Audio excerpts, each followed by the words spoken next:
Inaprobit sa rananggad kan residenteng si Mary Grace Benitez kan Peña Francia Daraga Albay ang medical mission na pigdarakan ako Bicol Party List sa indang Banuaan kasubagong aga. Sabi niya, nagkaparangal daw naman na pigihika ang duwa niyang aki, kaya kan maisihan ang aktibidad, nagpalista tulo siya sa indang barangay.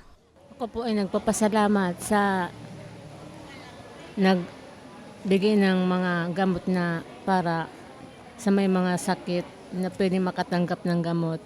Nagpila man ang 52 anyos na si Irene Delfin para makahaga din bulong para sa iyang helang na diabetes. Wala po ining tabang takong suminsan po day na makalaog sa mga BR nga alimbawa takong busy panduwa kung deng kwarta kaya pasalamaton po kami na nakadigdi ka mo tadako lang bagay na inisa mo sakripisyo lang po sa pila tiyaga lang po kaya salamat tabi sa AKB nakula po ang naitabang kang AKB sa mo na mga nagtitios.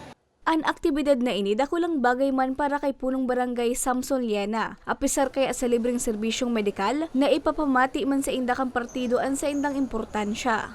Ini po ang pinakamagayon na aktibidad na napag-isipan talaga nara Boss Saldi, Boss Kito, and Ma'am Diday na pigraran na talaga ninda ang serbisyo sa mga tao. Dahil na po sina duman sa sentro, mamasahe pa, yaon na po digdi sa nguya. So saro pa, libre po ang mga serbisyo na pigtatao sa mga tao.